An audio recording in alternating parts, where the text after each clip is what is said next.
Hello viewers, कैसे हैं आप और आपकी तैयारी कैसी है।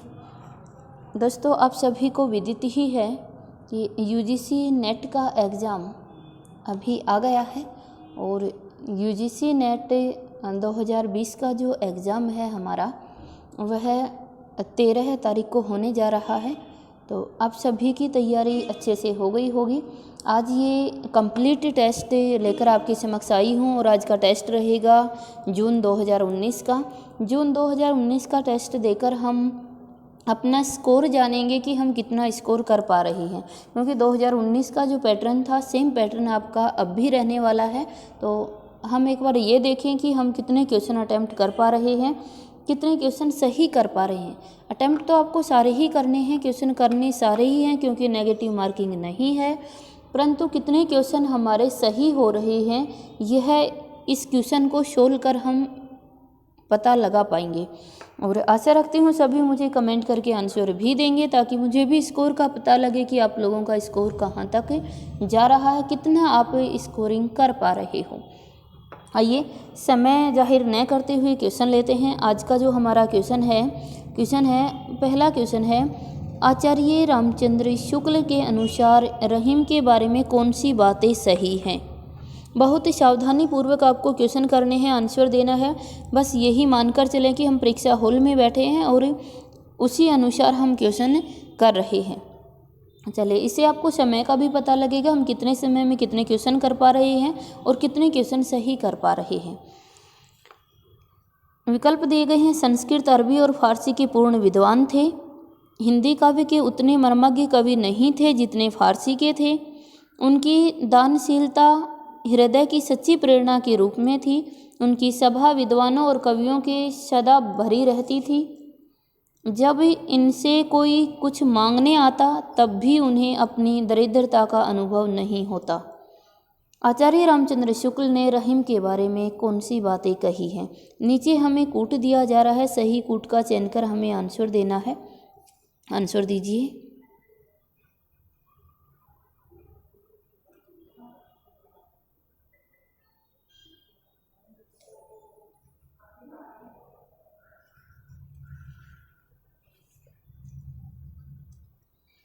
हमारा आंसर हो जाएगा डी। ए, सी और डी सही हैं। देखिए, ए कहता है संस्कृत, अरबी और फारसी के पूर्ण विद्वान थे, बिल्कुल सही है। सी कहता है उनकी सभा विद्वानों और कवियों से सदा भरी रहती थी, ये भी सही है। और डी कहता है जब उनमें कोई कुछ मांगने आता तो उन्हें अपनी दरिद्रता का अनुभव ही नहीं होता था, ये भी सही है। आंसर हो जाएगा डी। अगला क्वेश्चन देखिए। अगला क्वेश्चन हमारे समक्ष है। क्वेश्चन दिया गया है कि हजारी प्रसाद द्विवेदी के निम्नलिखित उपन्यासों को कथा स्रोत की दृष्टि से उनके समय से सुमेलित करना है। विकल्प हैं, सूची 1 में दिया गया अनामदास का पोथा, पुनर्नवा, बाण भट्ट की आत्मकथा, चारु चंद्रलेख। सूची 2 में दिए गए 6वीं 7वीं शताब्दी, औपनिवेशिक काल, 12वीं 13वीं शताब्दी, 4वीं शताब्दी या 1ली 2री शताब्दी। यहाँ से मिलान कीजिए, सही मिलान करके आगे आपको कूट दिया जा रहा है और कूट का चयन कर आंसर देना है। पहले यहाँ से मिलान कर लें। दोस्तों, यहाँ पर भी और वहाँ परीक्षा हॉल में भी आपको एक रफ शीट दी जाती है। इस प्रकार के क्वेश्चन को पहले मिलान करके और फिर अपना कोड निर्धारित कर लें। कोड निर्धारित करने के बाद ही सही कूट का चयन कर आंसर दें। ऐसा नहीं कि जल्दबाजी में स्क्रीन पे ही मिला के देख रहे हो, एक 3 से मिल गया, फिर जब कूट चुन रहे हो तो 1 का 3 भूल गए और 2 चुन दिया। इस प्रकार की गलतियां नहीं करनी है। हमें हमारे पेपर पर हमारा कूट बनाना है और फिर उस कूट को मिलान करना है, देखना है कि सही कूट कौन सा है और फिर आंसर चुनना है। समय आपके पास पर्याप्त होता है, इसलिए किसी प्रकार की जल्दबाजी के कारण हम अपने आते हुए एक क्वेश्चन को गलत न करें। सही मिलान कीजिए। अभी आपके समक्ष कूट दिया जा रहा है, सही कूट का चयन कर आपको आंसर देना है। आंसर दीजिए। आंसर हो जाएगा हमारा कौन सा, डी। देखिए, एक बार मिलान देख लेते हैं। मिलान है हमारे समक्ष अनामदास का पोथा। अनामदास का पोथा है वो कैसा है, एक औपनिवेशिक काल के दौरान लिखा गया है। कथा स्रोत किसका है, जो अनामदास का पोथा है इसका कथा स्रोत कैसा है, औपनिवेशिक है। उसके बाद है पुनर्नवा। पुनर्नवा का कैसा है, पुनर्नवा जो है वो 4वीं शताब्दी में लिखित ग्रंथ है। बाणभट्ट की आत्मकथा, बाणभट्ट की आत्मकथा 6ठी 7वीं शताब्दी में लिखित ग्रंथ है। 6ठी 7वीं शताब्दी का जो कथा स्रोत है वो इसके अंदर है। फिर है चारुचंद्र लेखा, और चारुचंद्र लेखा है ये आपका 12वीं 13वीं शताब्दी की कथा इसके अंदर दी गई है। सही विकल्प हो जाएगा डी। अगला क्वेश्चन देखिए, अगला क्वेश्चन है निम्नलिखित में से कौन कौन से कवि उत्तर छायावाद से संबंधित हैं। ये कवि दिए गए हैं, निम्नलिखित में से कौन कौन से कवि उत्तर छायावाद से संबंधित हैं। कौन से कवि उत्तर छायावाद से संबंधित हैं। विकल्प है रामनरेश त्रिपाठी, रामेश्वर शुक्ल अंचल, बालकृष्ण शर्मा नवीन, भारत भूषण अग्रवाल। सही कूट का चयन कर आंसर दीजिए।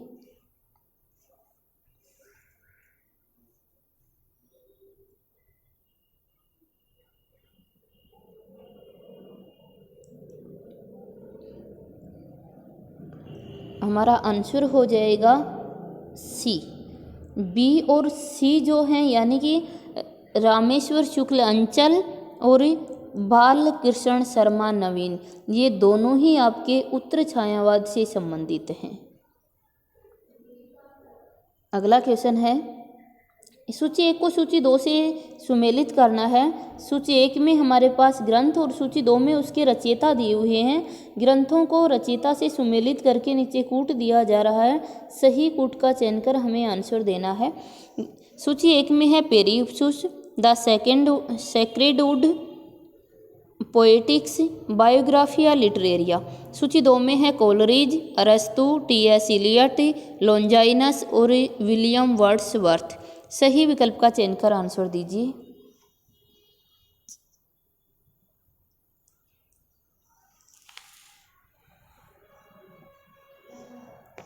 आंसर हो जाएगा हमारा डी।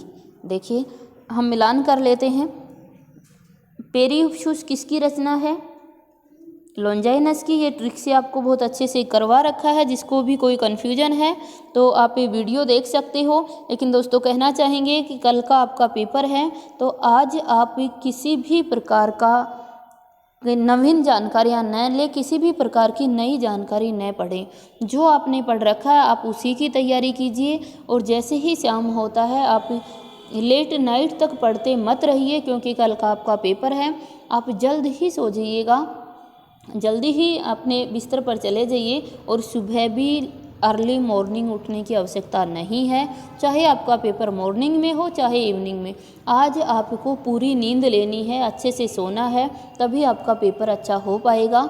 यदि आज लेट नाइट तक आप पढ़ते रहे तो बहुत अच्छा परफॉर्मेंस आपका नहीं जाएगा। इसके लिए जितना भी आपने पढ़ लिया है उतना पर्याप्त है। अब नया कुछ भी पढ़ने की कोशिश मत कीजिए, और न ही बहुत ज़्यादा कुछ दोहराने की भी कोशिश कीजिए। बस ये वीडियो मैं इस समय बना रही हूँ, 3:21 हो चुके हैं, और ये कहना चाहूँगी कि जैसे ये वीडियो आपके समक्ष आएगी 8 बज चुके होंगे, बस ये वीडियो देखना और उसके बाद आप लोग सो जाना। इससे ज़्यादा कुछ भी पढ़ाई मत करना। देखिए मिलान कर लेते हैं। पेरिप्सूस किसकी है, लॉन्जाइनस की है। एक ट्रिक हमने बताई थी, मैं यहीं आपके समक्ष रखती चलती हूँ। जो लॉन्जाइनस को हमने लुंजा आदमी बनाया, जो लुंजे आदमी होते हैं वो पेरिप्सूस करते रहते हैं। उसके बाद है the Sacred would. The Sacred would किसकी है आपकी, द सेक्रेड वुड हो जाएगी टी.एस. इलियट की। हमने टी.एस. इलियट को इडियट बनाकर याद किया था। जो इडियट होते हैं ना, इनका जो होता है ये सेक्रेड वुड, इनका कुछ सीक्रेट होता है। सेक्रेड को हमने सीक्रेट बना लिया था, इनके का कुछ सीक्रेट होता है। पूरा कोड याद आ गया होगा। पोइटिक्स जो होती है ये किसकी थी, पोइटिक्स है आपकी किसकी, अरस्तु की। उसके बाद में है बायोग्राफिया लिटरेरिया, ये किसकी हो जाएगी आपकी, ये हो जाएगी कोलरिज की। देखिए कॉलेज में जाने वाले होते हैं ना, इनकी बायोग्राफी बन जाती है, तो कोड आपको याद आया ही होगा। ये बायोग्राफिया इनकी है। आंसर हो जाएगा डी। अगला क्वेश्चन हमारे समक्ष दिया गया है।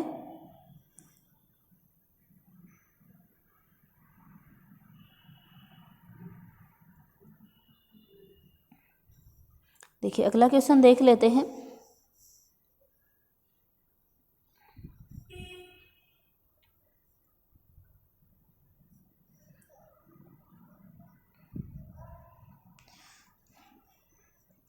दोस्तों अगला क्वेश्चन हमारे समक्ष है, क्वेश्चन नंबर 5 है, रामचंद्र शुक्ल ने रहस्यवाद के मूल अर्थ में किस छायावादी कवि को सर्वाधिक प्रमुख माना है? विकल्प है पंत, प्रसाद, निराला, महादेवी वर्मा। सही विकल्प का चयन कर हमें आंसर देना है। आंसर दीजिए।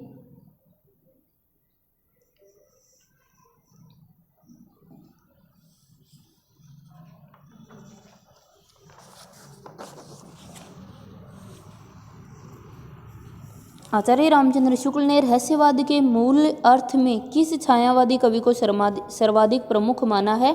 तो हमारा आंसर क्या आ जाएगा? आंसर हो जाएगा डी, महादेवी वर्मा। महादेवी वर्मा को इन्होंने छायावादी के मूल में सर्वाधिक प्रमुख माना। किसने? आचार्य रामचंद्र शुक्ल ने। अगर शुक्ल के अनुसार नहीं पूछा जाता तो किसे माना जाता है? जयशंकर प्रसाद को माना जाता है। अगला क्वेश्चन है, मर्यादा मत तोड़ो, तोड़ी हुई मर्यादा कुचले हुए अजगर सी गुंजलिका में कौरव वंश को लपेटकर सूखी लकड़ी सा तोड़ डालेगी। अंधा युग का उपयुक्त संवाद किसका है? विकल्प है भीष्म, द्रोणाचार्य, कृष्ण या विदुर। सही विकल्प का चयन कर आंसर दीजिए। आंसर हमारा हो जाएगा डी। किसके कथन है ये? जो अंधा युग है धर्मवीर भारती का, उससे लिए गए हैं। और किसका कथन है? विदुर के कथन है। अगला क्वेश्चन है, सुजान की उपेक्षा से विराग उत्पन्न होने के बाद ऋतुकालीन कवि घनानंद वृंदावन जाकर किस संप्रदाय के वैष्णव हो गए थे? विकल्प है वल्लभ संप्रदाय के, निम्बार्क संप्रदाय के, सखी संप्रदाय के या राधा वल्लभ संप्रदाय के। सही विकल्प का चयन कर आंसर दीजिए। आंसर हो जाएगा हमारा बी, निम्बार्क संप्रदाय के। बहुत बार ये भी पूछ लिया जाता है घनानंद किस संप्रदाय से संबंधित थे, तो निम्बार्क संप्रदाय। अगला क्वेश्चन है, निम्नलिखित में से कौन सी बोली राजस्थानी की नहीं है? विकल्प है मेवाती, मंडियाली, मारवाड़ी या मेवाड़ी। सही विकल्प का चयन कर आंसर दीजिए। आंसर हो जाएगा हमारा बी, मंडियाली। सभी जानते हो राजस्थान की बोलियों में मेवाती आती है, मारवाड़ी आती है, मेवाड़ी आती है ना। ये राजस्थान की बोलियां हैं, लेकिन मंडियाली राजस्थान की नहीं है।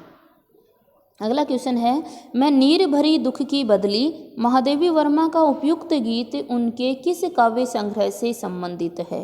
विकल्प है निहार, रश्मि, नीरजा, सांधे गीत। सही विकल्प का चयन कर आंसर दीजिए।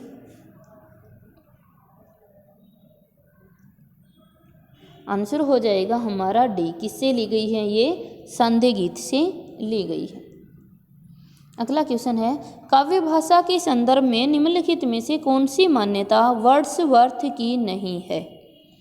विकल्प हमारे समक्ष दिए गए हैं। काव्य में ग्रामीणों की दैनिक बोलचाल की भाषा का प्रयोग हो, काव्य में मिथक और बिंबों का प्रयोग होना चाहिए, काव्य में कृत्रिमता और आडंबरवाद के कवियों की देन है, भाषा में कृत्रिमता और आडंबरवाद के कवियों की देन है, गद्य और काव्य की भाषा में कोई तात्विक भेद नहीं है।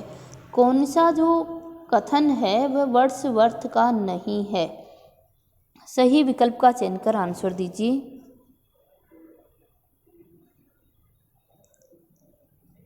दोस्तों ये बहुत अच्छे से वर्ड्सवर्थ आपको करवाया हुआ है, और जिसने भी पाश्चात्य काव्य शास्त्र की वीडियो देखी होगी वो अवश्य ही इसको सही करेगा। हमारा आंसर क्या हो जाएगा? आंसर हो जाएगा बी। हमारा आंसर हो जाता है बी। भाषा में मिथक और बिंबों का प्रयोग होना चाहिए, यह गलत हो जाएगा, यह वर्ड्सवर्थ ने नहीं कहा था। अगला क्वेश्चन हमारे समक्ष आ रहा है। क्वेश्चन है, अपभ्रंश के जो नमूने हमें पदों में मिलते हैं वे उस काव्य भाषा के हैं जो अपने पुरानेपन के कारण बोलने की भाषा से कुछ अलग बहुत दिनों तक आदिकाल के अंत क्या उसके कुछ पीछे तक पोथियों में चलती रही। उपयुक्त कथन किसका है? विकल्प है राहुल सांकरतैन, आचार्य रामचंद्र शुक्ल, हजारी प्रसाद द्विवेदी या नामवर सिंह। सही विकल्प का चयन कर आंसर दीजिए। आंसर हो जाएगा हमारा बी, आचार्य रामचंद्र शुक्ल का कथन है। अगला क्वेश्चन है, यशपाल के उपन्यास झूठा सच में दौलत राम आज़ाद किस राजनीतिक दल का सदस्य था? विकल्प है कांग्रेस, कम्युनिस्ट पार्टी, मुस्लिम लीग या जनसंघ। सही विकल्प का चयन कर आंसर दीजिए। हमारा आंसर हो जाएगा बी, कम्युनिस्ट पार्टी से। जो दौलत राम आज़ाद थे वो किससे थे? कम्युनिस्ट पार्टी से थे। अगला क्वेश्चन है, जैसे पुराना चावल ही बड़े आदमियों के खाने योग्य समझा जाता है, वैसे ही अपने समय से कुछ पुरानी पड़ी हुई परंपराओं के गौरव से युक्त भाषा ही पुस्तक रचने वालों के व्यवहार योग्य समझी जाती थी। आचार्य रामचंद्र शुक्ल का उपयुक्त कथन हिंदी साहित्य का इतिहास के आदिकाल के किस प्रकरण में है? विकल्प है प्रकरण नंबर 1, प्रकरण 2, प्रकरण 3 या प्रकरण 4। सही विकल्प का चयन कर आंसर दीजिए। भाषा से संबंधित कौन सा प्रकरण था? आंसर हो जाएगा सी, प्रकरण 3।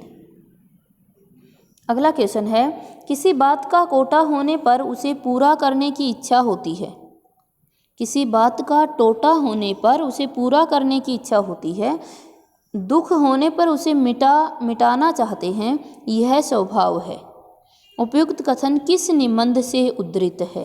विकल्प है प्रिया नीलकंठी जो कुबेरनाथ राय का था, समाज और कर्तव्य पालन जो गुलाब राय का था, कछुआ धर्म जो चंद्रधर शर्मा गुलेरी का था, या ताज जो रघुवीर सहाय का था। सही विकल्प का चयन कर आंसर दीजिए।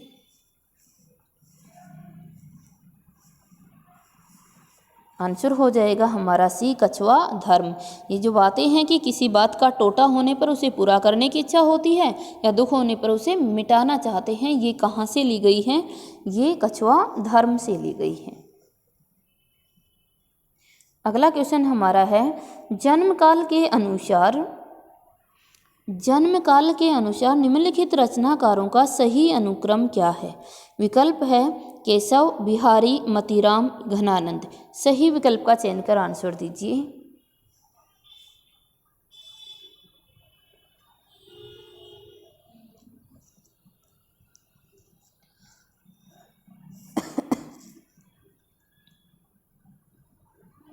दोस्तों आंसर हमारा हो जाएगा ए। अगर डेट याद नहीं है, इनकी डेट ऑफ बर्थ याद नहीं है, तब भी आप कूट से कर सकते हो। इन सभी को मैंने बहुत अच्छे से कोड से आपको करवाया हुआ है। याद आया होगा कि कै बैचे पहनकर भू मगध में बैठे पद्माकर केशव की तरह द्विज देव बनकर, किसकी तरह? फिर से याद कीजिएगा, क्या था? कै बैचे, कैसे केशव, वैसे बिहारी, जैसे चिंतामणि, कवच पहनकर भू मगध में बैठे पद्माकर। तो लास्ट में क्या चला गया? पद्माकर। अगर और भी जोड़ा जाता है तो द्विज देव की तरह, तो द्विज और फिर क्या आ जाता है? देव आ जाता है आपका। तो ये सभी कोड आपको याद आया होगा, उसी कोड से भी सेट कर सकते हो। केशव, बिहारी, मतीराम और घनानंद। आंसर हो जाएगा ए। अगला क्वेश्चन है, रस की प्रस्तुति के लिए तदुपरांत अनुसंधान शब्द का प्रयोग किस आचार्य ने किया? विकल्प है अभिनव गुप्त, शंकुक, भट्ट लोलट या भट्ट नायक। सही विकल्प का चयन कर आंसर दीजिए।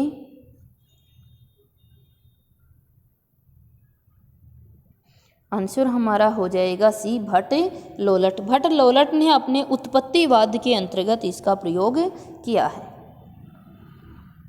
अगला क्वेश्चन हमारा आता है,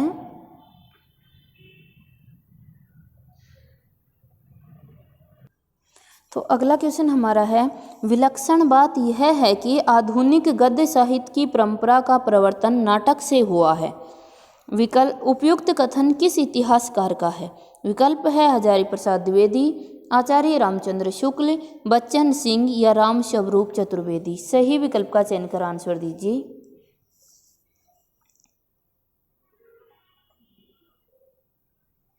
सभी जानते ही हो, आंसर क्या हो जाएगा? बी। यहीं से आप ले सकते थे कि गद्य साहित्य कहा या आधुनिक गद्य साहित्य की परंपरा का प्रवर्तन नाटक से हुआ है, तो आचार्य रामचंद्र शुक्ल ने कहा। शुक्ल ने आधुनिक काल को क्या कहा है? गद्य काल कहा है। और यहाँ से ही आप आंसर सही निकाल सकते थे। अगला क्वेश्चन है, निम्नलिखित में से कौन कौन सी रचनाएं भारतीय प्रशासन व्यवस्था पर सटीक व्यंग करती हैं? विकल्प है भोला राम का जीव, सिक्का बदल गया, जामुन का पेड़ और पिता। निम्न में से सही विकल्प का चयन कर आंसर दीजिए।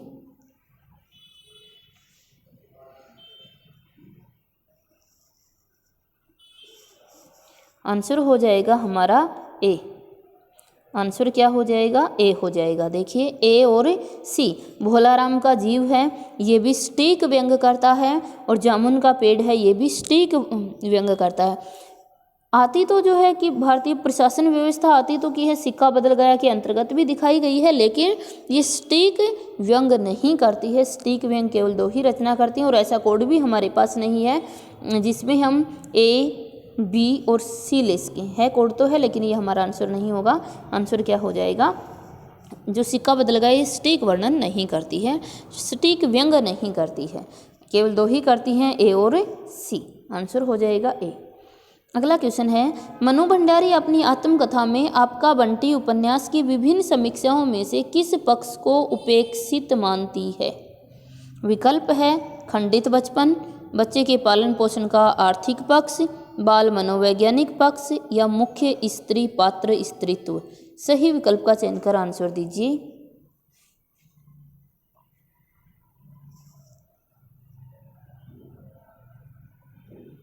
आपका बंटी जानते हो, आपके बंटी में क्या नहीं दिखाया गया है? मुख्य स्त्री पात्र स्त्रीत्व नहीं दिखाया गया है। बाकी खंडित बचपन को भी दिखाया गया है, पालन पोषण के आर्थिक पक्ष को भी दिखाया गया है, बाल मनोवैज्ञानिक पक्ष को भी दिखाया गया है। उसमें रहता है जो बंटी होता है वो क्या सोचता है माता पिता के रिश्ते को लेकर, जो उनका रिश्ता विच्छेद हो जाता है तो उसके मन पर कैसा प्रभाव पड़ता है। जब दूसरी माँ के पास रहता है तो रहने को तैयार नहीं होता, उसे माँ कहने के लिए स्वीकार नहीं होता, तो बाल मनोवैज्ञानिक पक्ष को भी दिखाया गया है। लेकिन जो स्त्री पात्र है उसके स्त्रीत्व को, मुख्य स्त्री पात्र के स्त्रीत्व को नहीं दिखाया गया है। अगला क्वेश्चन है, तुम कनक किरण के अंतराल में लुक छिपकर चलते हो क्यों? हे लाज भरे सौंदर्य बता दो, मौन बने रहते हो क्यों? उपयुक्त गीत पंक्तियां जयशंकर प्रसाद की किस रचना से संबंधित हैं? विकल्प है चंद्रगुप्त मौर्य, प्रलय की छाया, कामायनी, या स्कंदगुप्त। सही विकल्प का चयन कर आंसर दीजिए।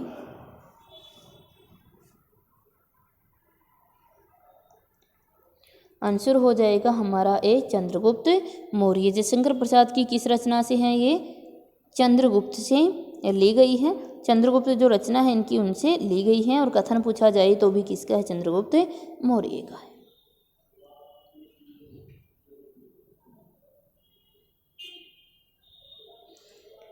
अगला क्वेश्चन है, आचार्य रामचंद्र शुक्ल ने प्रिय प्रवास की निम्नलिखित में से किस विशेषता का उल्लेख नहीं किया है? विकल्प है अधिकतर पदों में बड़े ढंग से हिंदी अपनी चाल पर चलती दिखाई पड़ती है, इनकी कथा वस्तु एक छोटे प्रबंध के लिए पर्याप्त है। प्रिय प्रवास के बारे में पूछा। अगला है, यह काव्य अधिकतर भाव व्यंजनात्मक और वर्णात्मक है, हिंदी को है, था, किया, दिया ऐसी 2 एक क्रियाओं के भीतर ही सिमट कर रह जाना पड़ा है। कौन सी जो विशेषता है उसका उल्लेख नहीं किया गया आचार्य रामचंद्र शुक्ल के द्वारा? सही विकल्प का चयन कर आंसर दीजिए।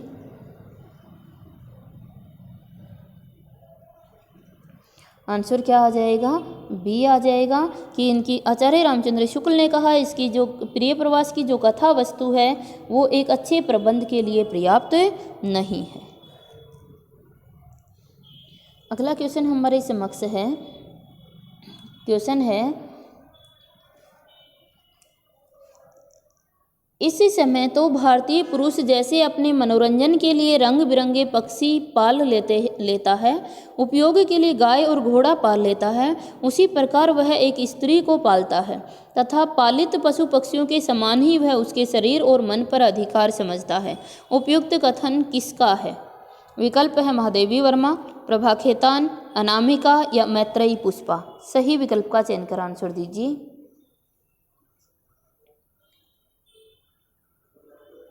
आंसर हो जाएगा हमारा ए महादेवी वर्मा का कथन है।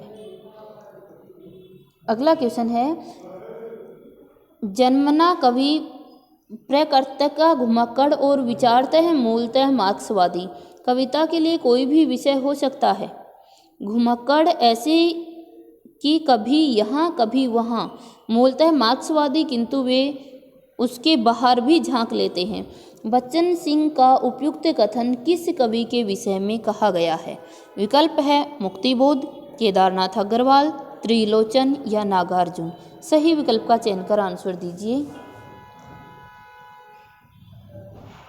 आंसर हो जाएगा डी, नागार्जुन। आप सभी जानते हो कि बच्चन सिंह ने घुमक्कड़ कवि किसको कहा है? नागार्जुन को ही कहा है।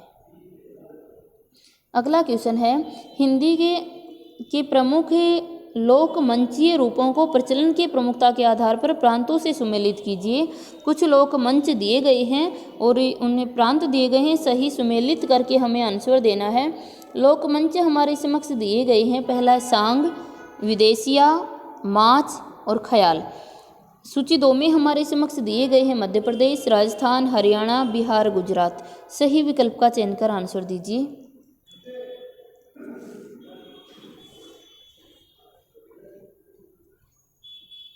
आंसर हो जाएगा हमारा बी। देख लेते हैं, एक बार मिलान कर लेते हैं। सांग कहाँ का है? सांग आपके हरियाणा का है। और विदेशिया कहाँ का है? विदेशिया जो है वो बिहार का है। माच कहाँ का है आपका? माच मध्य प्रदेश का है। ख्याल कहाँ का है? ख्याल कहाँ का है आपके? राजस्थान का है। तो ये सभी जो आंसर है वो सही हो जाएगा हमारा बी। अगला क्वेश्चन हमें दिया गया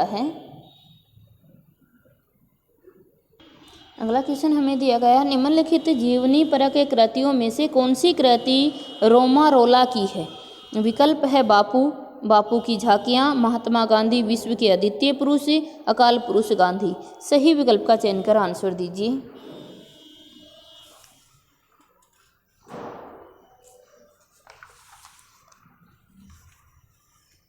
आंसर सभी जानते हैं, क्या हो जाएगा? सी हो जाएगा, महात्मा गांधी विश्व के अद्वितीय पुरुष। ये किसके द्वारा?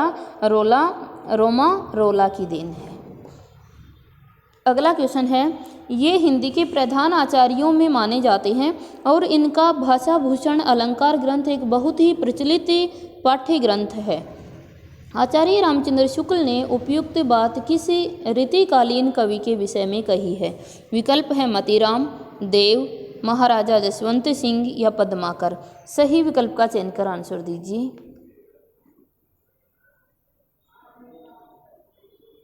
आंसर हो जाएगा सी, महाराजा जसवंत सिंह के बारे में। अगला क्वेश्चन है, निम्नलिखित उपन्यासों का प्रकाशन वर्ष की दृष्टि से सही अनुक्रम क्या है? विकल्प है मानस का हंस, टेराकोटा, भूले बिसरे चित्र, गर्म राख। सही विकल्प का चयन कर आंसर दीजिए। आंसर हो जाएगा हमारा सी, गर्म राख, भूले बिसरे चित्र, टेराकोटा, मानस का हंस। अगला क्वेश्चन है, तुलसी की विलक्षण प्रतिभा इस बात में है कि उन्होंने भक्त और रचनाकार की भूमिकाओं का एक साथ सफल निर्वाह किया है। भक्त मूलतः देवी शक्ति के किसी रूप में आस्था रखता है, जबकि रचनाकार अपनी आस्तिकता नास्तिकता के बाद एक मूलतः ऐतिहासिक या धार्मिक कर्म में प्रवृत्त होता है।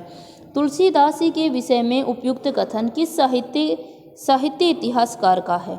विकल्प है रामचंद्र आचार्य, हजारी प्रसाद द्विवेदी, रामस्वरूप चतुर्वेदी, रमाशंकर रसाल और गणपति चंद्र गुप्त। सही विकल्प का चयन कर आंसर दीजिए। आंसर हो जाएगा हमारा रामस्वरूप चतुर्वेदी। अगला क्वेश्चन है, निम्नलिखित में से कौन सी भाषा संविधान की 8वीं अनुसूची में है? विकल्प है नेपाली, कांकड़ी, राजस्थानी या गोंडवी। सही विकल्प का चयन कर आंसर दीजिए। आंसर हो जाएगा ए, नेपाली। जैसे नमक जोड़ा गया था, है ना, तो न से क्या बन रही थी आपकी? नेपाली बन रही थी। अगला क्वेश्चन हमारे समक्ष दिया गया है। क्वेश्चन है, हिंदी पर सामासिक संस्कृति के वहन का दायित्व संविधान के किस अनुच्छेद में निर्वाहित है? हिंदी पर सामासिक संस्कृति के वहन का दायित्व संविधान के किस अनुच्छेद में निर्धारित है? विकल्प है 343, 348, 349 या 351। सही विकल्प का चयन कर आंसर दीजिए। दोस्तों ये सामाजिक है, सामाजिक संस्कृति, यह सामाजिक संस्कृति का वहन किसके अंतर्गत दिया गया है? 351 के अंतर्गत दिया गया है। अगला क्वेश्चन है, नई कविता के प्रथम अंक में निराला की किस कविता का अनेक कवियों द्वारा सामूहिक रूपांतरण प्रकाशित हुआ था? विकल्प है वनबेला, यमुना के प्रति, वह तोड़ती पत्थर या जूही की कली। सही विकल्प का चयन कर आंसर दीजिए। आंसर हो जाएगा जूही की कली। जूही की कली जो है एक नई कविता के प्रथम अंक में निराला की इस कविता का सामूहिक रूप से रूपांतरण प्रस्तुत किया गया था। अगला क्वेश्चन है, तीसरी कसम कहानी में गाड़ीवान ने कौन सा सामान न लादने की कसम नहीं खाई? विकल्प है कंपनी की औरत, दुल्हन की डोली, चोर बाजार का सामान और बांस। सही विकल्प का चयन कर आंसर दीजिए। आंसर हो जाएगा हमारा बी, दुल्हन की डोली। देखिए उन्होंने कसम खाई थी कि सामान न लादने की कसम खाई कि कभी कंपनी की औरत को नहीं बिठाऊंगा, चोर बाजारी का सामान नहीं लादूंगा और कभी बांस भी नहीं लादूंगा। ये सब तीनों कसम उन्होंने खाई, दुल्हन की डोली की कसम उन्होंने नहीं खाई। अगला क्वेश्चन है, अब और तो हवा भी बुझ चुकी है और सारे इश्तहार उतार लिए गए हैं जिनमें कल आदमी अकाल था। उपयुक्त पंक्तियाँ किस कवि की हैं? विकल्प है नागार्जुन, मुक्तिबोध, धूमिल या लीलाधर जंगुड़ी। सही विकल्प का चयन कर आंसर दीजिए। आंसर हो जाएगा हमारा सी, किसकी है? धूमिल की पंक्तियाँ हैं। अगला क्वेश्चन है, निम्नलिखित काव्य रचनाओं को उनके प्रकाशन काल के साथ सुमेलित करना है और नीचे कूट दिया जा रहा है। सही कूट का चयन कर हमें आंसर भी देना है। आंसर दीजिए। सूची 1 में है जूही की कली, भारत भारती, प्रिय प्रवास या प्रथम रश्मि। सूची 2 में है 1919, 1914, 1916, 1912 और 1915। सही विकल्प का चयन कर आंसर दीजिए। आंसर हो जाएगा हमारा बी। देखिए जूही की कली का प्रकाशन वर्ष क्या है? 1916, आप सभी जानते हो। भारत भारती का प्रकाशन वर्ष क्या है? 1912 है। प्रिय प्रवास का प्रकाशन वर्ष क्या है? 1914 है। और प्रथम रश्मि का प्रकाशन वर्ष क्या है आपका? 1919। सही आंसर हो जाएगा बी। अगला क्वेश्चन हमारे समक्ष दिया गया है दोस्तों। अगला क्वेश्चन है, क्या स्त्री होना कोई पाप है? उपयुक्त संवाद किस कहानी से संबंधित है? विकास है दुलाई वाली, आकाशदीप, लालपान की बेगम या परिंदे। सही विकल्प का चयन कर आंसर दीजिए।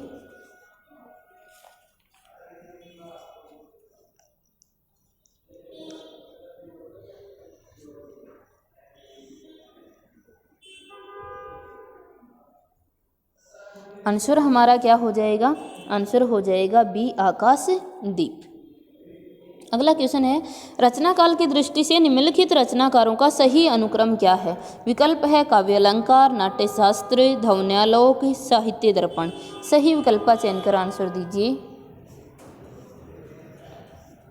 आंसर होगा हमारा डी। सबसे पहले नाट्यशास्त्र आ जाएगा जो भरत मुनि का था।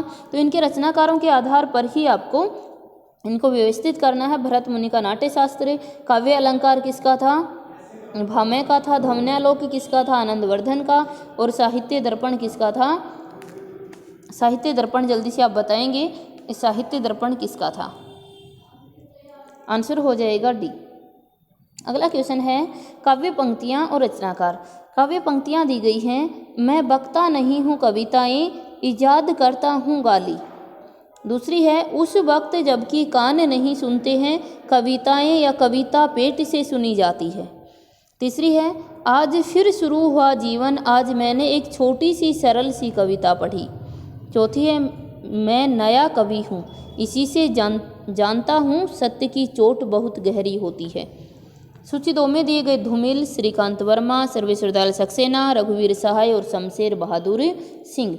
नीचे कूट दिया जा रहा है, सही कूट का चयन कर आपको आंसर देना है। आंसर दीजिए।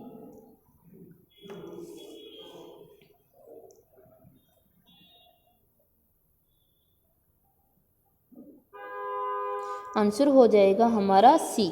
देखिए एक बार मिलान कर लेते हैं।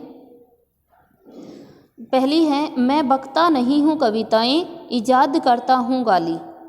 ये किसका कथन है आपका? ये किसका है? ये हो जाएगा आपका, ये कथन आपका हो जाता है श्रीकांत वर्मा का। उसके बाद है, इस वक्त जबकि कान नहीं सुनते हैं, कविताएं पेट से सुनी जाती हैं। ये किसका है? ये किसने कहा? धूमिल ने कहा। आज फिर शुरू हुआ जीवन, आज मैंने एक छोटी सी सरल सी कविता पढ़ी। ये किसका है आपका? रघुवीर सहाय का है। मैं नया कवि हूँ, इसी से जानता हूँ कि सत्य की चोट बहुत गहरी होती है। तो ये कथन किसका था? सर्वेश्वर दयाल सक्सेना का था। आंसर हो जाएगा सी। अगला क्वेश्चन है, शुक्ल जी ने न तो भारत के रूढ़िवाद को स्वीकार किया न पश्चिमी व्यक्तिवाद को। उपयुक्त कथन किस लेखक का है? विकल्प है नंदुलारे वाजपेयी, रामविलास शर्मा, नामवर सिंह और नगेंद्र। सही विकल्प का चयन कर आंसर दीजिए। आंसर है हमारा बी, रामविलास शर्मा। अगला क्वेश्चन देखिए। अगला क्वेश्चन है, निम्नलिखित में से कौन सा कवि कृष्ण भक्ति धारा के कवियों में शामिल नहीं है? विकल्प है नाभादास, नंददास, हरिदास या ध्रुवदास। सही विकल्प का चयन कर आंसर दीजिए। आंसर हो जाएगा हमारा ए, नाभादास। नाभादास कृष्ण भक्त नहीं, कैसा है? राम भक्त कवि है। कोड भी याद आ गया होगा, नभ में खड़े हो जाते हैं। तुलसी और केसव के फूल लेकर सेना के नभ में खड़े हो जाते हैं, तो नभ से नाभादास बनाया था राम भक्त कवि। अगला क्वेश्चन है, निम्नलिखित में से क्या तमस उपन्यास में सांप्रदायिक भावना के निर्माण में सहायक नहीं है? विकल्प है सांप्रदायिक पूर्वाग्रह, विभिन्न संप्रदायों का एक स्थान पर वास, वर्गीय पूर्वाग्रह, अतीत की गौरव गाथाएं। सही विकल्प का चयन कर आंसर दीजिए। आंसर हो जाएगा बी, वर्गीय विभिन्न संप्रदायों का एक स्थान पर वास जो है वो सांप्रदायिक भावना के निर्माण में सहायक नहीं है।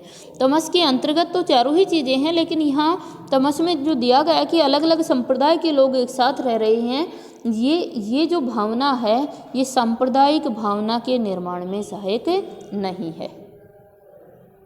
अगला क्वेश्चन है, निम्नलिखित में से किस आलोचक का संबंध मार्क्सवाद से है?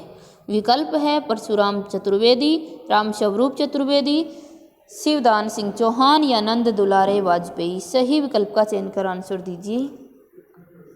आंसर होगा हमारा सी, शिवदान सिंह चौहान। अगला क्वेश्चन है, जन्मकाल के अनुसार निम्नलिखित रचनाकारों का सही अनुक्रम क्या है? विकल्प है जायसी, सूरदास, तुलसी, रहीमदास। सही विकल्प का चयन कर आंसर दीजिए।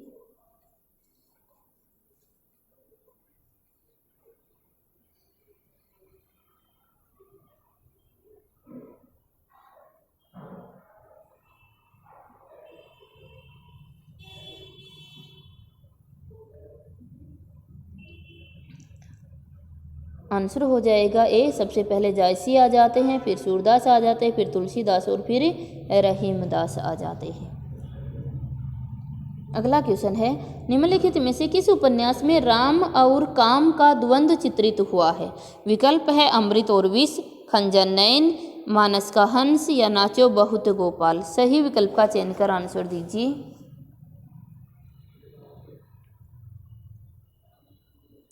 आंसर हो जाएगा हमारा सी, मानस का हंस। मानस के हंस के अंतर राम और काम का द्वंद्व चित्रित हुआ है। अगला क्वेश्चन हमारे समक्ष है, कोलरिज की काव्य संबंधी धारणा का प्रमुख आधार क्या है?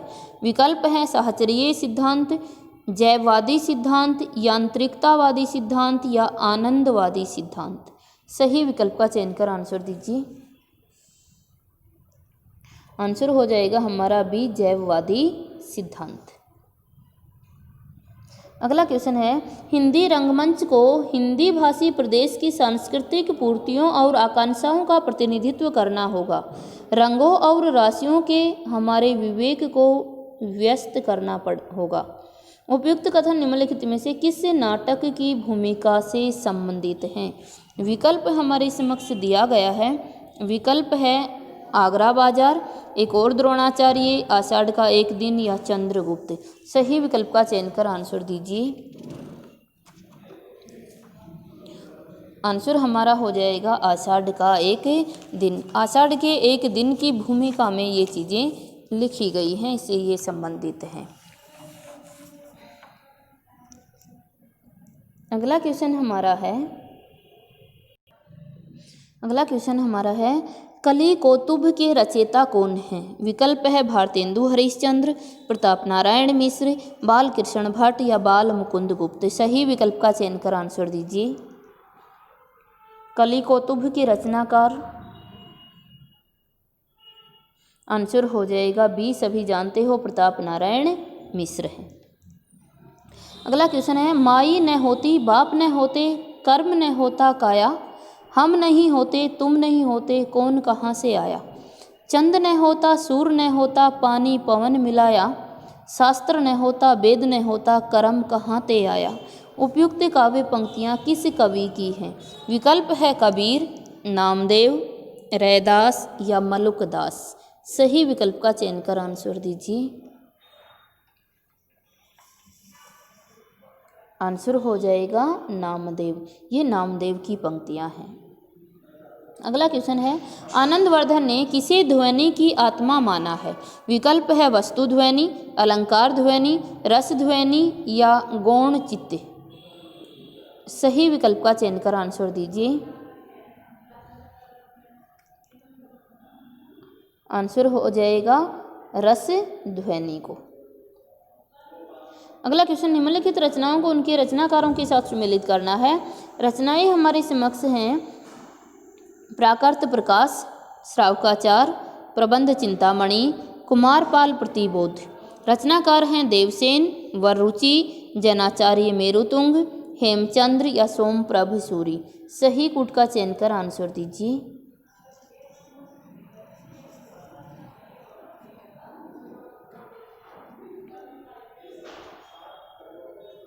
आंसर हो जाएगा हमारा ए। देख लेते हैं, प्राकृत प्रकाश किसका है? वर रुचि का है। श्रावकाचार का कौन सा है? श्रावकाचार किसका है? देवसेन का है। प्रबंध चिंतामणि किसका है आपका? ये मेरुतुंग का है। कोड भी याद आया होगा कि हे मेरे तुम प्रबंध करो चिंता मत करो। उसे कुमारपाल प्रतिबोध, कुमारपाल चरित्र किसका है? सोमप्रभ सूरी का, लेकिन यहाँ पूछा गया कुमारपाल प्रतिबोध। कुमारपाल प्रतिबोध किसका है आपका? सोमप्रभ सूरी का है। अगर कुमारपाल चरित्र पूछता है तो उसका आंसर क्या होगा, ये कमेंट करके बताएंगे। कुमारपाल प्रतिबोध किसका है? सोमप्रभ सूरी का। कोड भी बनाया था कि जो कुंवारे लोग होते हैं वो अच्छा बोध प्राप्त करने के लिए क्या करते हैं? सोमवारी का व्रत करते हैं।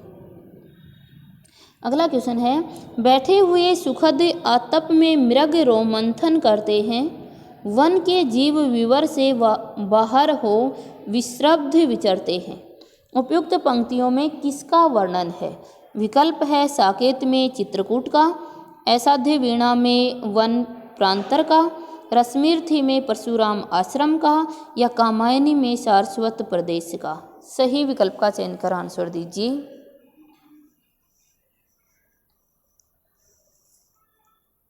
आंसर आ जाएगा रश्मिरथी में परशुराम आश्रम का। अगला क्वेश्चन हमारा है, क्वेश्चन है अभिनव गुप्त के अनुसार। विकल्प है मानव मन में वासना रूप में स्थित स्थायी भाव का साधारणीकरण होता है। दूसरा है साधारणीकरण के लिए भोजकत्व व्यापार अनिवार्य है। तीसरा है साधारणीकरण की अवस्था में प्रवेश शव पर के बंधन से छूट जाता है। और चौथा है साधारणीकरण की अवस्था में पर्यवेक्षक को लौकिक संबंधों का बोध रहता है। नीचे कूट दिया गया है, सही कूट का चयन कर आंसर दीजिए।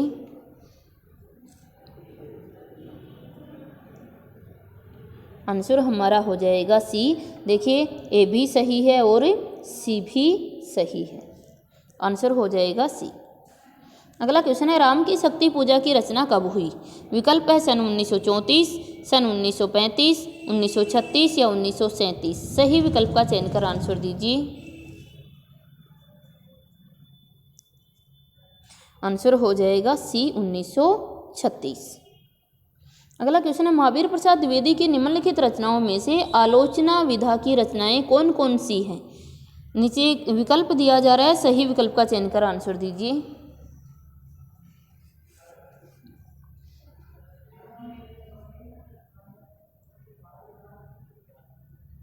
आंसर हो जाएगा डी, कालिदास की निरंकुशता, कालिदास और उनकी कविता, ये दोनों ही आपकी क्या है, उनके आलोचनात्मक विधाएं। अगला क्वेश्चन है सखी नील नभ सर से उतरा यह हंस आहा, तैरता तैरता अब तारक मुक्तिक शेष नहीं, निकला जिनको चरता चरता। उपयुक्त पंक्तियों में से हंस किस अलंकार से संबंधित है? विकल्प है अपहुंति अलंकार, उत्प्रेक्षा अलंकार, रूप अतिशयोक्ति अलंकार या उपमा अलंकार। सही विकल्प का चयन कर आंसर दीजिए। आंसर है रूप अतिशयोक्ति अलंकार। अगला क्वेश्चन है सूची 1 को सूची 2 से सुमेलित करना है। सूची 1 में है संस्थाएं और सूची 2 में है प्रवर्तक। सूची 1 में है ब्रह्म समाज, प्रार्थना समाज, थियोसोफिकल सोसाइटी या सत्य शोधक समाज। सूची 2 में है महात्मा फूले, एनी बेसेंट, मैगो रानाडे, राजा राम मोहन राय या दयानंद सरस्वती। दोस्तों यहीं से आप अपना कूट निर्धारित कीजिए मिलान करके कि सही मिलान क्या होगा।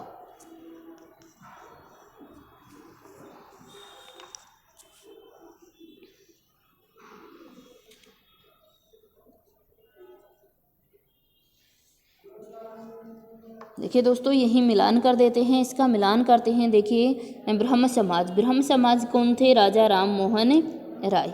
ब्रह्म समाज की स्थापना राजा राम मोहन राय ने की। प्रार्थना समाज, प्रार्थना समाज की किसने की? सभी जानते हो कि प्रार्थना समाज किसका था? रानाडे का था।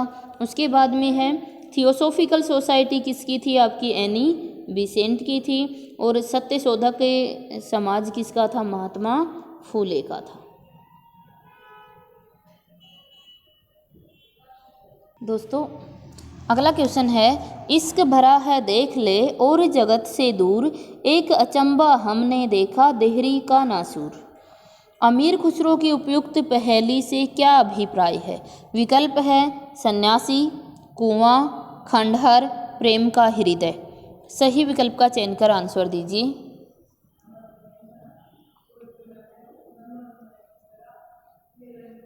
आंसर आ जाएगा आपका बी, कुआं। नासूर का अर्थ ही क्या होता है? कुआं। तो दोस्तों ये पहेलियां हैं, ये पहेलियां भी 2 प्रकार की होती है, एक अंतरलापिका होती है और एक बहिर्लापिका होती है। जो अंतरलापिका होती है उसमें क्वेश्चन का आंसर उसी पहेली के अंदर शब्द के रूप में दिया हुआ होता है, और जो बहिर्लापिका होती है उसमें क्वेश्चन हमें सोच समझकर अपनी बुद्धि के आधार पर आंसर देना होता है। ज़्यादा के लिए आप अमीर खुसरो की जो पहेलियां हैं वो चैनल के प्लेलिस्ट में जाकर अमीर खुसरो की पहेलियों के प्रकार, उनके जो 2 सुखने हैं, निस्बत हैं, इन सब की विशेषता बहुत अच्छे से समझाई हुई है। एक बार वीडियो देखोगे कभी भी नहीं भूल पाओगे कि सुखने 2 सुखने क्या होते हैं, निस्बत क्या होती हैं, पहेलियाँ क्या होती हैं, मुकरियाँ क्या होती हैं, पहेलियाँ कितने प्रकार की होती हैं, ये सभी बहुत अच्छे से वहाँ समझाया गया है। तो अवश्य आप एक बार जाकर अमीर खुसरो की पहेलियों से संबंधित वीडियो को देख लीजिए। अगला क्वेश्चन है तौलिया मूलतः किस भाषा का शब्द है? विकल्प है उर्दू, हिंदी, पुर्तगाली या तुर्की। सही विकल्प का चयन कर आंसर दीजिए। आंसर हो जाएगा सी, पुर्तगाली। अगला क्वेश्चन है गैंग्रीन कहानी की मालती बचपन में कैसी लड़की थी? विकल्प है सरल और शांत लड़की थी, उद्धत और चंचल लड़की थी, पुस्तकें पढ़ने की शौकीन लड़की थी, चोरी से क्लास से भागने वाली लड़की थी। नीचे कूट दिया जा रहा है, सही कूट का चयन कर आंसर दीजिए।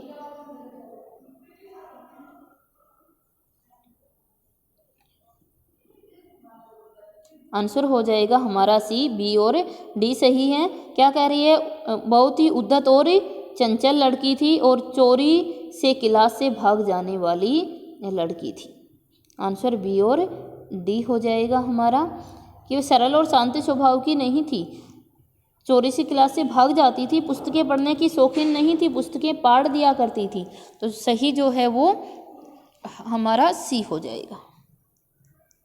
अगला क्वेश्चन है, यदि प्रबंध काव्य एक विस्तृत वनस्थली है तो मुक्तक एक चुना हुआ गुलदस्ता। बिहारी के संबंध में उपयुक्त कथन किस आलोचक का है? विकल्प है आचार्य रामचंद्र शुक्ल, हजारी प्रसाद द्विवेदी, श्याम सुंदर दास या नंद दुलारे वाजपेयी। सही विकल्प का चयन कर आंसर दीजिए।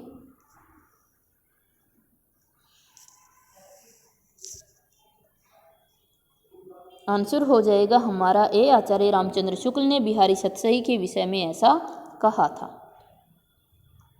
अगला क्वेश्चन है, नामवर सिंह ने संस्कृति और सौंदर्य निबंध में हजारी प्रसाद द्विवेदी द्वारा रचित अशोक के फूल की रचना का उद्देश्य निम्नलिखित में से किसे माना जाता है? विकल्प है प्रकृति वर्णन, संस्कृति की मिश्रता को उजागर करना, आर्य संस्कृति की शुद्धता के अहंकार पर चोट करना या सामाजिक संस्कृति को प्रोत्साहित देना। सही विकल्प का चयन कर आंसर दीजिए।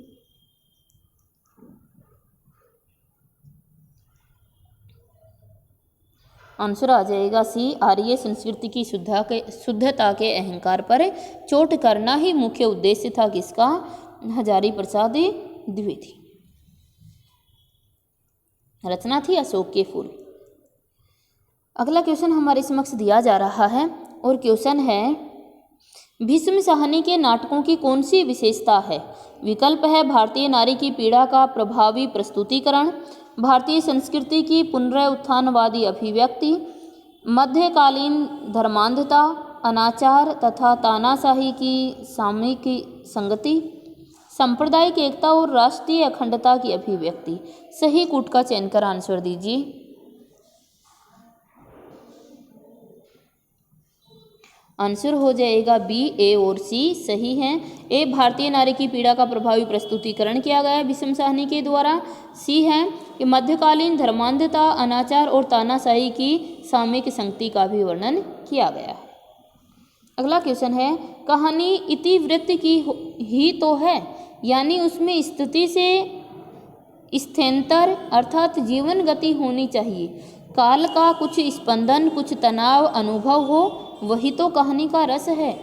कहानी के विषय में उपयुक्त विचार किस लेखक के हैं? विकल्प है जैनेन्द्र कुमार, राजेंद्र यादव, यशपाल या इलाचंद्र जोशी। सही विकल्प का चयन कर आंसर दीजिए। आंसर हो जाएगा ए, जैनेन्द्र कुमार।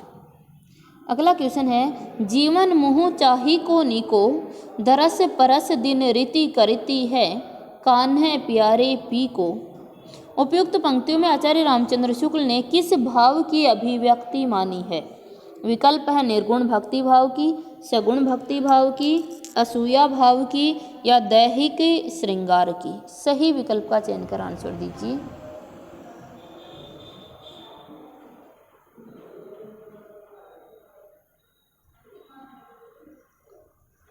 आंसर आ जाएगा हमारा असूया भाव की।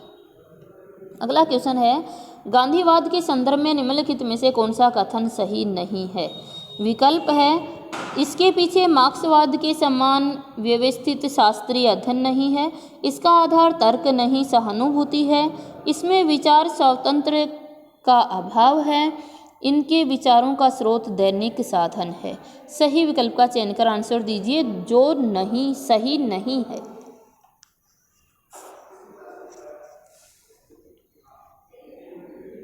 आंसर हो जाएगा सी, इसमें विचार स्वतंत्रता का अभाव है, यह सही नहीं है। अगला क्वेश्चन है, जुंग के अनुसार पिता पर अधिकार जमाने के लिए लड़की का अपनी माँ से प्रतिद्वंदात्मकता को किस ग्रंथि के रूप में जाना जाता है?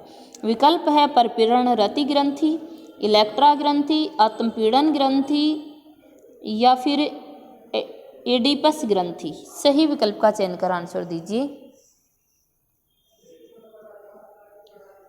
आंसर हो जाएगा हमारा बी, इलेक्ट्रा ग्रंथि। जैसा आप जानते ही हो दोस्तों, ये जुंग का आता है साइकोलॉजी में।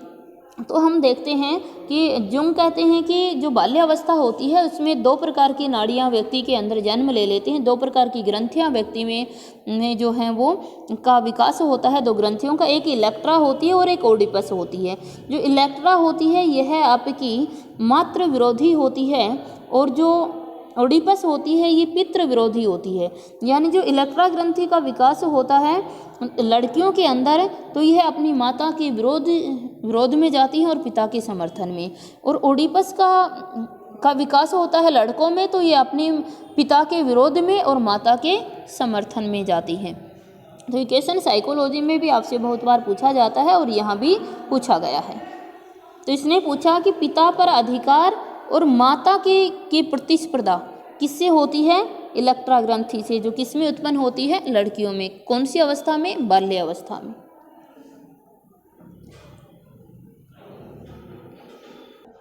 अगला क्वेश्चन है, यह मेरे जीवन का केवल अर्ध सत्य है, मैंने केवल अपने बहिरंग जीवन का ही विवरण दिया है। जहाँ तक अंतरंग जीवन का प्रश्न है वह नितांत मेरा अपना है, आपको उसका सहभागी बनाने की उदारता मुझ में नहीं है। उपयुक्त वक्तव्य किस आत्मकथाकार का है? विकल्प है रामविलास शर्मा, नगेंद्र, शिवपूजन सहाय, हरिवंश राय बच्चन। सही विकल्प का चयन कर आंसर दीजिए।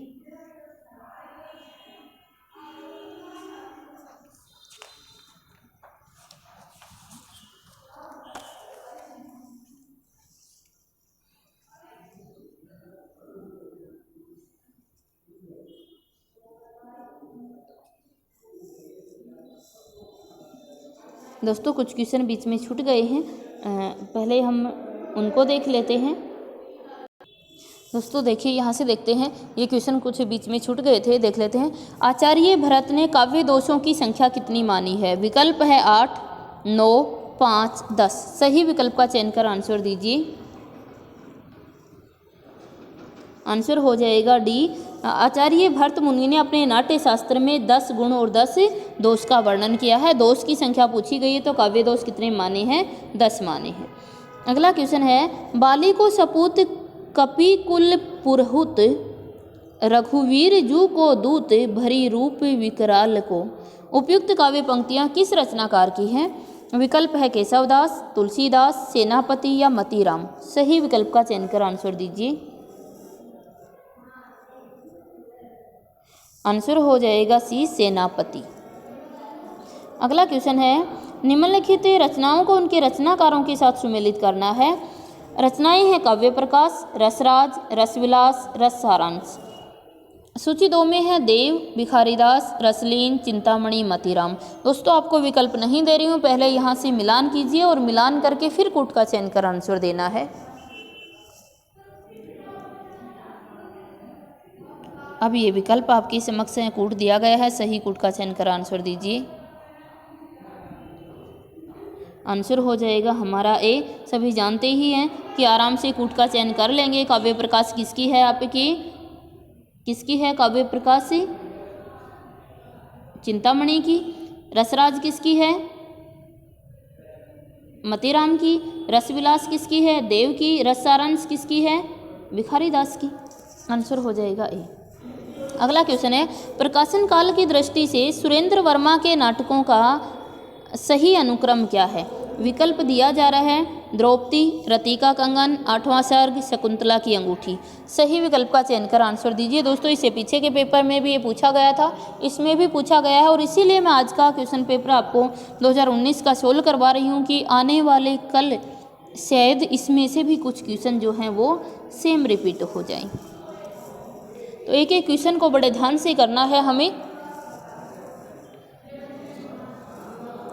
हमारा जो आंसर है वो क्या हो जाएगा, सी हो जाएगा। द्रौपदी, 8वां सर्ग, शकुंतला की अंगूठी और रति का कंगन, डेट सभी कल के पेपर में आपको बता दी गई थी। अगला क्वेश्चन है, प्रकाशन वर्ष के अनुसार निम्नलिखित संस्मरण कृतियों का सही अनुक्रम क्या है। विकल्प हैं स्मृति कण, लीक अलीक, वन तुलसी की गंध और हम हसमत। सही विकल्प का आपको चयन कर आंसर देना है। एक विकल्प यहाँ दिया गया है, बाकी विकल्प आपके समक्ष इधर हैं, तो आप इधर से आंसर दीजिए सभी। आंसर हो जाएगा हमारा डी, स्मृति कण आ जाएगा और सबसे अंत में क्या आ जाएगा, वन तुलसी की गंध। अगला क्वेश्चन है, दानों का हठ था दानों का हठ था दुर्निवार, दोनों ही थे विश्वासहीन। दोनों का हठ था दुर्निवार, दोनों ही थे विश्वासहीन। कामायनी की उक्त पंक्तियों से क्या आशय है। विकल्प हमें दिए गए हैं, श्रद्धा और मनु के बीच विश्वास खंडित हो गया था, ईड़ा और मनु के हठ धर्मिता बढ़ गई थी, देव और दानव दोनों हठी और विश्वासहीन थे, अकुली और किलात मनु से यज्ञ के लिए दुर्निवार हठ कर रहे थे। सही विकल्प का चयन कर आंसर दीजिए।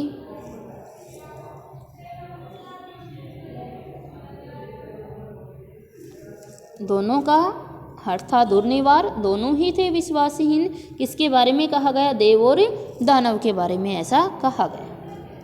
आंसर हो जाएगा सी। अगला क्वेश्चन है, सूची 1 को सूची 2 से सुमेलित करना है। सूची 1 में आचार्य हैं और सूची 2 में उनके कथन दिए गए हैं और सही विकल्प का चयन कर आंसर देना है। आंसर दीजिए।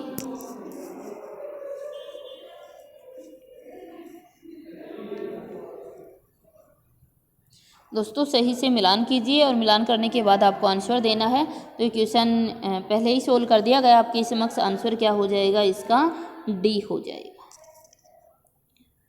अगला क्वेश्चन देखिए। अगला क्वेश्चन है, लाला श्री निवास दास ने निम्नलिखित में से किन किन विधाओं में लिखा है। विकल्प है नाटक, उपन्यास, कविता, आलोचना। नीचे कूट दिया गया है, सही कूट का चयन कर आंसर दीजिए।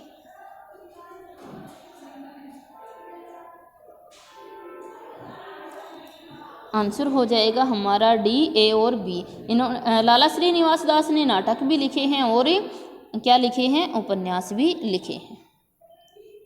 अगला क्वेश्चन हमारे समक्ष है। दोस्तों अगला क्वेश्चन हमें दिया जा रहा है, यह मेरे जीवन का केवल अर्ध सत्य है। मैंने केवल अपने बहिरंग जीवन का ही विवरण दिया है। जहाँ तक अंतरंग जीवन का प्रश्न है वह नितांत मेरा अपना है।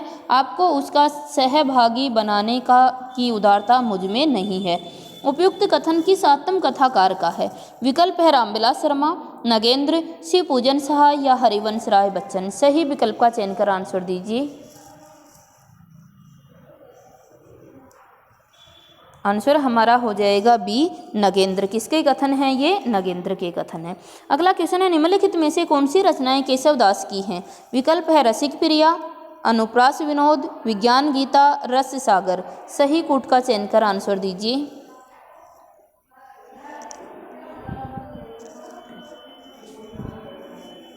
दोस्तों आंसर हो जाएगा ए और सी, यानी रसिक प्रिया और विज्ञान गीता दोनों किसकी हैं, केशवदास की रचनाएं हैं। बाकी दो इनकी रचनाएं नहीं हैं। अगला क्वेश्चन है, सिंघानल से शांत नहीं होता सिंघानल।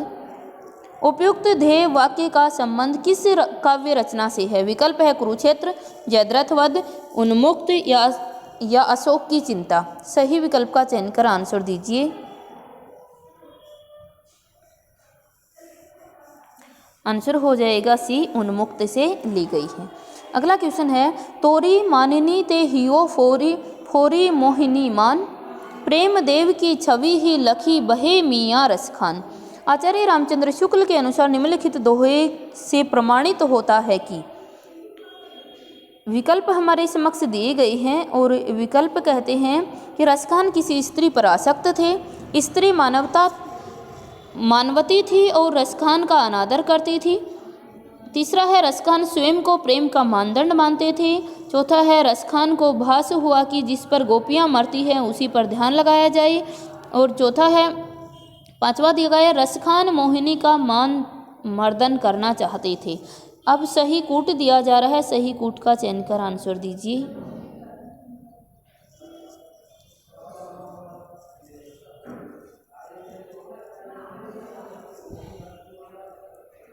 दोस्तों आंसर हो जाएगा बी।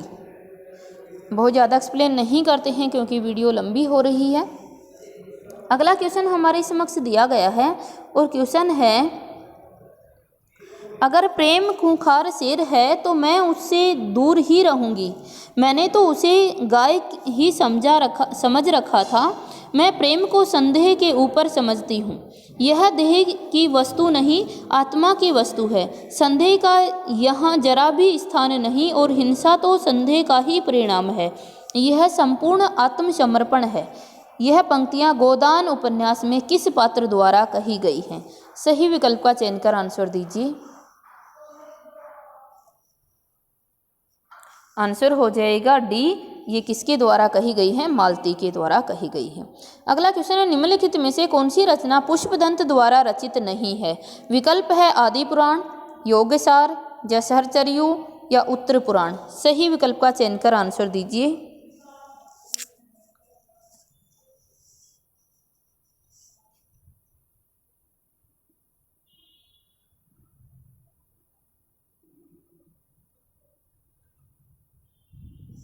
दोस्तों ये क्वेश्चन गलत बना दिया गया था। इसका जो आंसर होगा वो आंसर होना चाहिए था केवल योगसार हैं, ये इनकी पुस्तक नहीं है, बाकी सभी हैं, बट आंसर चुना गया था ए, बी और डी। आंसर चुना गया ए, बी, सी और डी चुना गया था, बी, सी और डी। तो हम देखते हैं तो आदि पुराण भी उनकी है और उत्तर पुराण भी उन्हीं की है। तो ये क्वेश्चन बाद में डिलीट कर दिया, बाद में इसका सभी को बोनस दे दिया गया था इस क्वेश्चन का। अगला क्वेश्चन है कि निराला जी पर बंग भाषा की काव्य शैली का प्रभाव समास में मुल्फित पद व क्रियापद के लोप आदि में स्पष्ट झलकता है। लाक्षणिक वैलक्ष्य लाने की प्रवृत्ति इनमें उतनी नहीं पाई जाती जितनी प्रसाद और पंत में है। उपयुक्त कथन किसका है? सही विकल्प का चयन कर आंसर दीजिए। आंसर हो जाएगा बी, आचार्य रामचंद्र शुक्ल। अगला क्वेश्चन है, निम्नलिखित रचनाओं को उनके प्रकाशन वर्ष के साथ सुमेलित करना है। रचनाएं हमें दी गई हैं। रचनाएं हैं मोहन राकेश की डायरी, डायरी के कुछ पन्ने, मेरी कॉलेज डायरी, एक कार्यकर्ता की डायरी। प्रकाशन वर्ष हैं 2000, 1958, 1972, 1985 या 1940। नीचे कूट ही दिया जा रहा है, सही कूट का चयन कर आंसर दीजिए।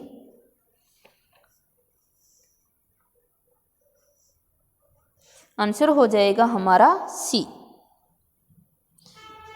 अगला क्वेश्चन हमारे समक्ष है। अगला क्वेश्चन है, निम्नलिखित में से कौन सी रचना अग्रदास की नहीं है? विकल्प है ध्यान मंजरी, कुंडलियाँ, राम ध्यान मंजरी या रूप मंजरी। सही विकल्प का चयन कर आंसर दीजिए।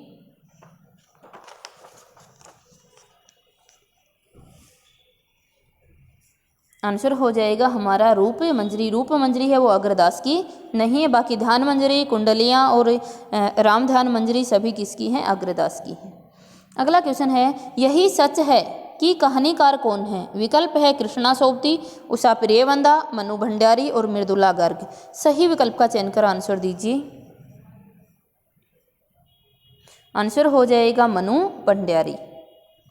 अगला क्वेश्चन है, पुनर्जागरण का भारतीय साहित्य में पहला प्रतिफलन माइकेल मधुसूदन दत्त के बंगला काव्य मेघनाथ वध 1861 को माना गया है।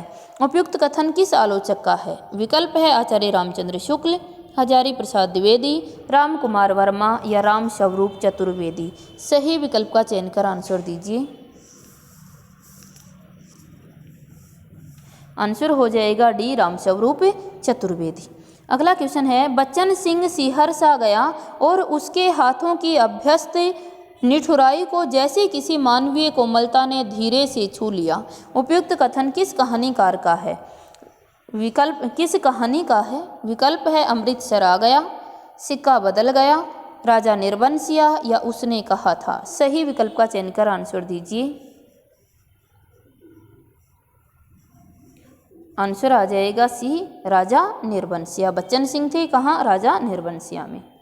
अगला क्वेश्चन है, सखी पिया को जो मैं न देखूं तो कैसे काटूं अंधेरी रतियां। उपयुक्त काव्य पंक्तियां किस कवि की हैं। विकल्प है विद्यापति, नरपति नाल है, अमीर खुसरो या भट्ट केदार। सही विकल्प का चयन कर आंसर दीजिए।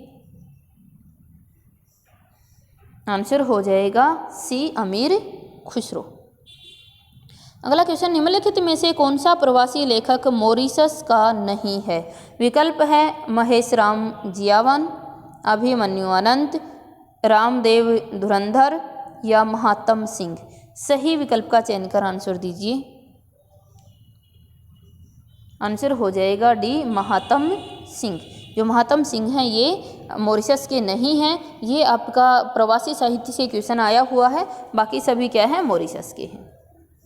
अगला क्वेश्चन है, निम्नलिखित में से किस कवि का संबंध नवगीत विधा से नहीं है। विकल्प हैं कुमार रविंद्र, गिरिधर राठी, वीरेंद्र मिश्र या महेश्वरी तिवारी। सही क्वेश्चन का आंसर दीजिए। आंसर है बी, गिरिधर राठी। अगला क्वेश्चन है, निम्नलिखित में से नुक्कड़ नाटक के विषय में क्या सही नहीं है। विकल्प है ये राजनीतिक प्रतिबद्धता होती है, कला के लिए कला है, आगे विकल्प दिया गया है जीवन के लिए कला है, या ब्रेख्त के नाटक सिद्धांत के निकट है। कौन सा सही नहीं है वो आपको चुनना है। नुक्कड़ नाटक के विषय में कौन सा सही नहीं है। तो दोस्तों यहाँ आ जाते हैं हम, ये जो दो हमारे यहाँ दिए गए हैं इसी में से एक को चुनना है हमें। तो आंसर क्या हो जाएगा, बी, ये कला के लिए कला है, ये नुक्कड़ नाटक के विषय में सही नहीं है। अगला क्वेश्चन हमें दिया जा रहा है, क्वेश्चन है स्थापना और तर्क का। स्थापना है 19वीं शताब्दी का नव जागरण भक्तिकालीन लोक जागरण से भिन्न इस बात में है कि वह उपनिवेशवादी दौर की उपज है। तर्क है उनकी ऐतिहासिक अंतर्वस्तु एक समान है। सही विकल्प का चयन कर आंसर दीजिए। आंसर हो जाएगा डी, ए सही और आर गलत। आर गलत है, उनकी ऐतिहासिक अंतर्वस्तु एक समान है, यह बात गलत है। अगला क्वेश्चन है, कविता केवल वस्तुओं के ही रंग रूप में सौंदर्य की छटा नहीं दिखाती, वस्तुतः कर्म और मनोवृत्ति के सौंदर्य के भी अत्यंत मार्मिक दृश्य सामने लाती है। तर्क है यह विकसित कमल के सौंदर्य का चित्रण तो करती है, पर सब नोचते कुत्तों के विभिन्न व्यापार की झलक नहीं दिखलाती, क्योंकि विभिन्न व्यापार का चित्रण शास्त्र अनुमोदित नहीं है। सही विकल्प का चयन कर आंसर दीजिए। आंसर होगा ए सही और आर गलत। अगला स्थापना है, कविता का अंतिम लक्ष्य जगत के मार्मिक पक्षों का पक्षीकरण करके उनके साथ मनुष्य हृदय का सामंजस्य स्थापन है। तर्क दिया गया केवल मनोरंजन करना कविता का उद्देश्य नहीं है। सही विकल्प का चयन कर आंसर दीजिए। आंसर हो जाएगा सी, दोनों ही सही है। अगला क्वेश्चन हमारे समक्ष दिया जा रहा है।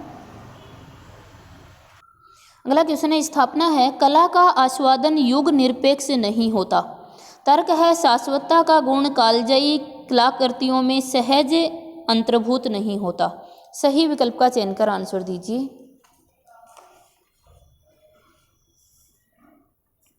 आंसर हो जाएगा बी, ए और आर दोनों ही गलत हैं।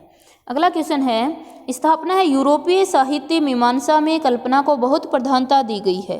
तर्क है कल्पना काव्य का अनिवार्य साध्य है। सही विकल्प का चयन कर आंसर दीजिए। आंसर हो जाएगा सी, ए बिल्कुल सही और आर गलत है। अगला क्वेश्चन है, स्थापना है बिंबवाद में शब्दों की कम खर्ची, भाषा के समास गुण, कम से कम शब्दों के प्रयोग से अधिकाधिक अर्थ व्यंजना को महत्व दिया गया है। तर्क है बिंबवाद के समर्थकों का मानना था कि विषय का सपाट और प्रत्यक्ष निरूपण किया जाना चाहिए। सही विकल्प का चयन कर आंसर दीजिए। आंसर हो जाएगा हमारा ए। तो दोस्तों ये थी आज की हमारी वीडियो। आगे पैराग्राफ बच गया है, तो पैराग्राफ में आशा रखती हूँ सभी पढ़ के कर ही लेते हैं। अब क्वेश्चन 95 में से आपका स्कोर बताना है कि आपका स्कोर क्या होगा। आने वाले जो पैराग्राफ है उसको पढ़कर हम उसके पांचों क्वेश्चन आराम से सही कर सकते हैं।